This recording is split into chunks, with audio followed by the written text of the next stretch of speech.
வணக்கம். This is மகா exercise 8.2ல 14th some சாமி. 3 புள்ளிகளின் நிலை வெக்டர்கள் 3 புள்ளிகள் நிலை vector A vector B vector C vector ஆகியவை 2 × A - 7 × B + 5 × C = 0 வெக்டர் என்ற நிபந்தனையை நிறைவு செய்தால் அப்புள்ளிகள் ஒரே கோட்டில் அமையுமா என கூறுக.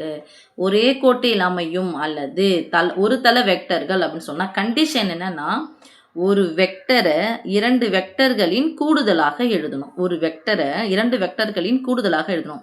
அந்த 2 வெக்டர்கள் எப்படி இருக்குன்னா மடங்காகவும் இருக்கலாம். ஃபார் எக்ஸாம்பிள் இப்போது ஒரு ஏ வெக்டர் இருக்குது அப்படின்னு சொன்னால் நம்ம ஏற்கனவே ஒரு தள வெக்டர் படித்தோம். m × B vector + n × C vector. C வெக்டர்னுடைய எத்தனை மடங்கு வேணாலும் இருக்கலாம், பியினுடைய எத்தனை மடங்கு இருக்கலாம். ரெண்டுத்தையும் கூட்டினா இன்னொரு வெக்டர் நமக்கு வரணும். அதான் ஒரு தள வெக்டர் அப்படிங்கிறது. இப்போ இதை ஃபுல்ஃபில் பண்ணுதான்னு சொல்லிட்டு பார்த்துடலாம். ஓகே, இப்போ இந்த -7b அந்தாண்ட பக்கம் போனால் என்ன மாறும்? +7b மாறுமா? 0 கூட எதை கூட்டினாலும் அதே தான் கிடைக்கும்.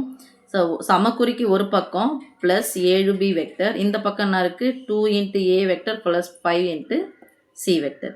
எனக்கு வெறுமனே மடங்கு தேவைப்படாது, ஒரு B மட்டும்தான் தேவை. அப்போது B வெக்டர் = இந்த பெருக்கலாக இருக்கிற இந்த பக்கம் வந்துச்சு என்ன மாறும் சாமி? வகுத்தலாம் மாறும். ஆனால் எத்தனை உறுப்புகள் இருக்குது? 2 உறுப்புகள் இருக்குது. அப்போ 2 உறுப்புகளுக்குமே இந்த /7 சொந்தமானது.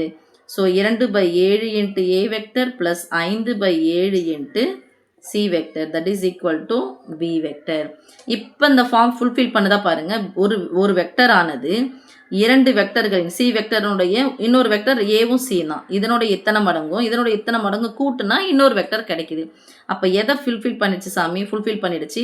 B வெக்டர் = இது m × A vector + n × C vector.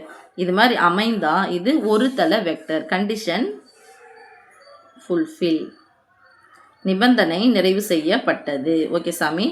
அப்போது கொடுக்கப்பட்ட வெக்டர்கள் A, B, C என்பவை ஒரு தள வெக்டர்கள் ஆகும். அதை எடுத்து எழுதணும் சாமி நீங்கள். Okay, thank you.